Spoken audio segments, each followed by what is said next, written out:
Welcome to the No Chill podcast, where facts get thrown out the door and no topic is too wild to get flamed. I need you to chill. Whether it's game-winning shots, blockbuster flops, or celebrity meltdowns, oh, come on! I'm calling it exactly how I see it. I've got no filter, no apologies, and definitely no chill. Let's get reckless.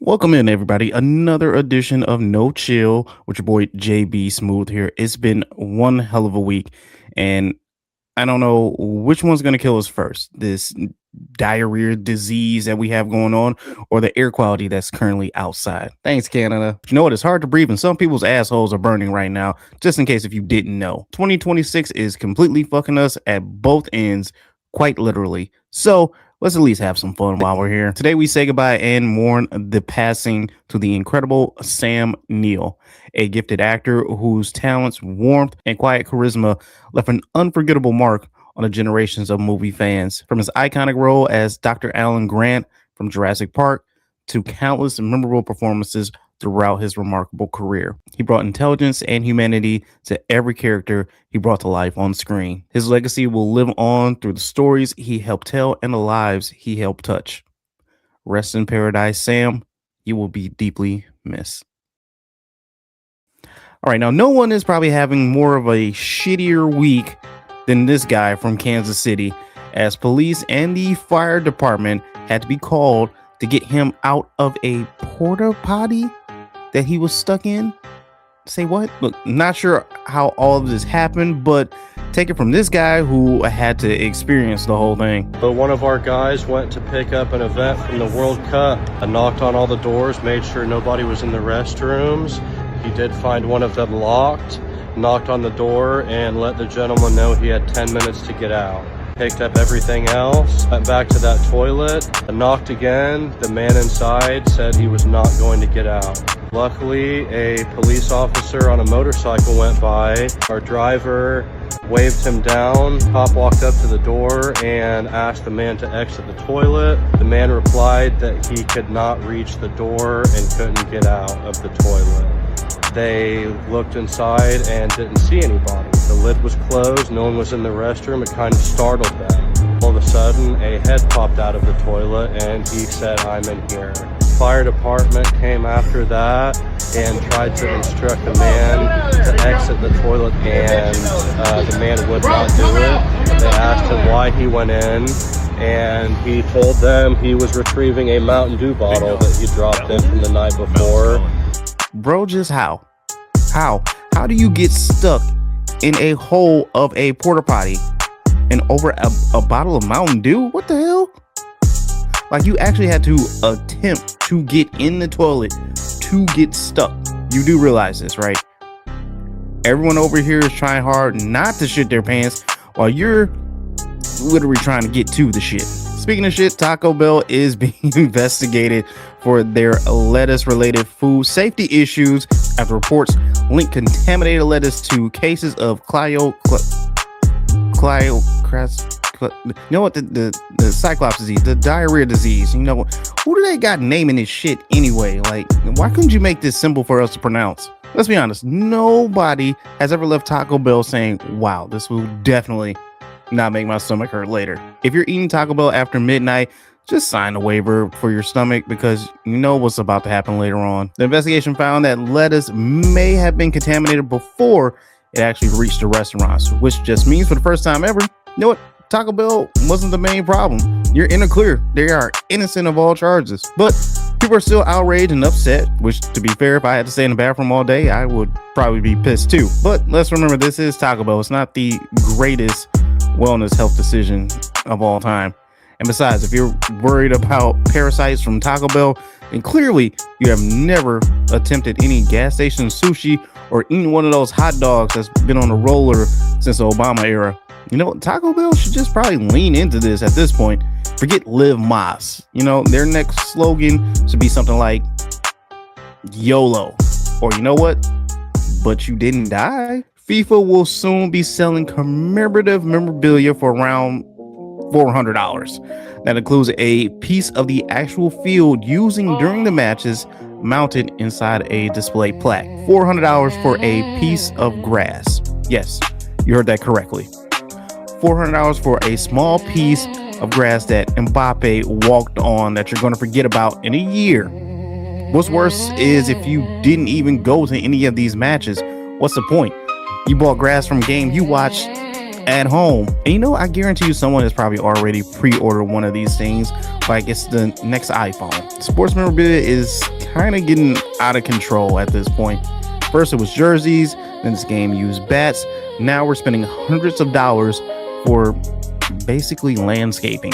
You know what? Somewhere some guy is putting this in a climate control display case like it's the diamond from Titanic. Savor the moment because it only happens every few years, but don't break the bank for it. Come on now. Conor McGregor's long-awaited UFC comeback at UFC 329 is officially over before it even really began, proving once again that comebacks don't work. Comebacks are like saying you're going to start working out on Monday, and wouldn't you know it, it's Wednesday and you haven't even picked up a weight yet. Conor has gone from the most dangerous man on the planet to the most refreshed man on the internet for folding so fast. But you know what? Conor did not let his devastating UFC 325 injury ruin his birthday, as the MMA star was spent toasting with his wife and vowing yet once again to somehow return to the octagon, which I don't think that's a good idea, brother. I'm just saying. Look, you're one hell of a promoter, hell of an instigator, but a return to the octagon is probably not the best move, my guy. I would look for you to do something in the realm of an announcer, an analyst, or hell, even a spokesperson for the UFC. Because let's be honest, man, you don't need the money. I know fighting is life, but is it worth taking another L just for a comeback? So the Red Wings are still currently in rebuild mode. Hell, at this point, even IKEA called up Steve Yzerman asking him, bro, what's taking so long? As news broke this week that Yzerman was kicked upstairs. He wasn't shown the door per se, but rather was pointed to where the exit was currently located. Remember the Yzerman plan? Yeah, several years later, it feels like GPS is still yelling at you, recalculating. Yes, Steve Yzerman for the GM of Detroit was the equivalent of us getting our own Batman. Y'all thought he was going to come through, save Detroit City, but instead we got someone consistently telling us, quite frankly, trust the process. Hell, the Yzerman plan had more phases in it than the MCU. I don't even know what phase we were in currently. Was it the collect draft picks phase, the development phase, or how about the missed playoff yet once again phase? You let me know. But let's be fair, Yzerman inherited a mess. But eventually, you gotta stop blaming the previous management when you've lived in that same house before. Every offseason is the same thing. Next year is going to be the year that we take a leap, and it never happens. Steve Yzerman is still one of the most beloved athletes in Detroit history, so don't let that stop you. And adding him as GM was a no-brainer for a lot of people, given his previous success. Like, he could do no wrong in our eyes, quite honestly. But if things don't change under your regime, then you know what?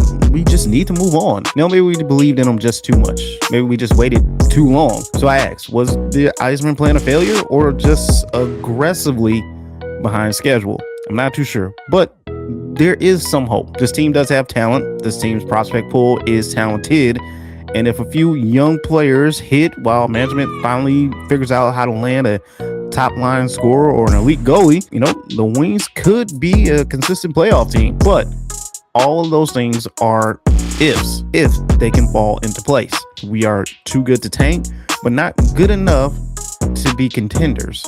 And somehow we're still forced to pay premium ticket prices to watch yet another season that'll end in us in a draft lottery. The Yzerman era is over, but who is willing to step up next and take command? And finally, so I don't know if this is a work or not, but more than likely it probably is. So prepare to see the GOAT make an appearance at a WWE ring coming pretty soon. But apparently at the Fanatics Fest in New York, Logan Paul got slapped by the GOAT, Tom Brady. Tom Brady has won 7 Super Bowls, 3 MVPs, and now he's the Father of the Year after disciplining one of YouTube's most loudest and annoying creators there is. Now, if you look at the video, it wasn't even a hard slap at all. Logan kind of looked a little shocked and surprised, mostly like, did that just happen to me right now? Did Tom Brady just slap me? It's kind of like the Will Smith and Chris Rock thing. But really, the guy who built a career annoying people was surprised that finally someone responded back and was like, you know what, enough's enough. This has to be one of the most embarrassing moments for Logan. The man has sat here and boxed Floyd Mayweather and stepped into a WWE ring with giant wrestlers, but somehow the most embarrassing moment of his career will be getting parented by a 47-year-old retiree wearing comfortable shoes. You know, somewhere Bill Belichick saw that slap and uttered, "Good fundamentals. Keep that elbow in." Meanwhile, Logan's brother Jake was probably already tweeting some shit out that, you know, Tom Brady doesn't want this smoke. He doesn't want it with us. And nobody actually wants celebrities settling arguments by slapping each other. No, that's not the answer. Celebrity deathmatch is the answer to solve this. But if Tom Brady starts handing out tiny reality checks to every influencer who mistakes attention for talent, shit, might want to give him another ring. That's going to do it for another edition of No Chill with your boy JBSmoovv here. I'll try to be back next week. Until the meantime, while I got your attention, go and check out the Tigers Minor League Report as well as the Motor City Metrics podcast. Helio and the guys have everything you need to know about the Tigers and apparently who are buying that trade deadline, which is a shocker. Yeah, we'll see how that goes. Also, if you're into motorsports, go and check out Fast and Loose, a podcast between myself and my guy Chase. Still trying to find time to record. The season is underway, though, for all the motorsports. And if you're looking for updates, they will be right here on this channel once the races are done. But until next time, like I always tell you guys, hey, just take care of each other.